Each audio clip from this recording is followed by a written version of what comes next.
Hey, it don't happen. I don't tell her. It don't happen. No, I don't really tell her. Hey, on her sister, her open mouth, come here, come greet on her. It be like say we don't enter the era of celebrity breakup because the thing just they fly, they give everybody back boss. You go here say this one don't break up, this one don't fight. Now there we hear say King Tonto Dikeh on her know her now. The celebrity king herself. She and her new fiance Prince Kpokpogri. We hear say two of them don't separate. Oh hey! This love when we say these two people use and pepper us on us day now.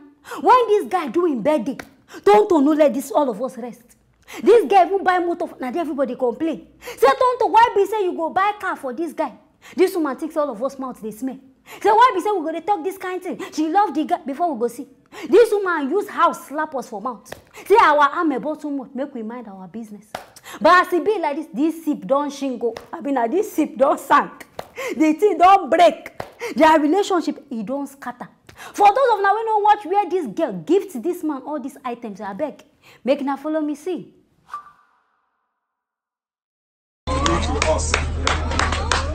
Can you clap for me to do?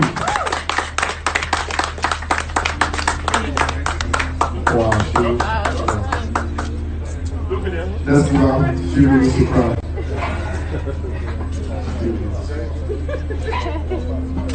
DJ supposed to play love song. Who is this DJ? I swear. DJ play love song. You know what they bring all these DJs. Okay. Yeah. From me to you. Can you clap for me to you?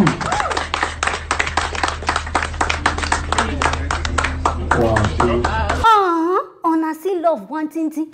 Just like that, this one don't die. Just like that, it don't enter inside the drain. They say this relationship no good again. Honestly, why people they complain then? People they want this lady there say, no spend your money on this man. Say you know they reasonable. Say you just start to the date person. You can't they buy and they shower with gift like say no good. Tonto Dikeh and say everybody they come out they just they insult them. Say we not happy for our relationship now. Her eye don't clear. People don't they tell her now she can't they cry. But what will they hear say wetin cause this breakup? No be saying another woman. Because now no say the first one, now one woman, now break the two of them. But this one we hear say Tonto Dikeh hear one voice note. Say this man they talk different things about her. Say she no fine. Say her nose be like this one. Say if now so she go she dey very very disrespectful. Now this one Tonto come the thing come pain her. He pain her that to the extent say this woman begin unfollow this guy. If now go her page, me I even go do the amebo. Say make I even go back, go watch their videos together. Say make I see the love what happened between.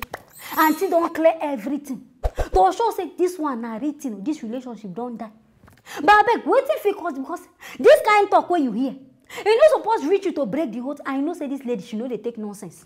If any man talk about her badly, you don't next thing, she don't give a break up letter. But make a comment on to this lady don't mature. Honestly, as this lady carry church him matana, carry him for head. Say this boy now 5 seconds, man, he know this abidu. But this one, oh, she not even to talk like that. She does do everything on the good. It be like say this one really, it be like say she really love this guy well out. This one really hot and I waiting make her just decide say she won't keep everything down. But I'm about people, they no go let they still go drag this matter come as I say. Two of them don't break up. But I beg me, I still thank God say you leave this guy because how you go change Dikeh to Kpokpogri? This guy name never even sweet. So I beg why you go the reason say you won't can follow this kind of thing. But I beg now love will go the reason. I still thank God say on never even marry. Say now still relationship on they do. But for you to leave this man, I sure say something else dey inside. Not be about the voice note. Because only voice note where you hear where be say you know even they start say na the guy talk up. You know they are short na the person talk. So I sure say another thing dey this matter. And sooner or later we know you now. You know they keep your body calm. You be social media person. You go still come outside, can't give us the real details of waiting happen. So by then we safe. We go carry our ear and microphone. They wait for you. My people, now here I go end up for today. If you get anything to talk about this one, write them inside the comment section. Make sure stay tuned for our next video.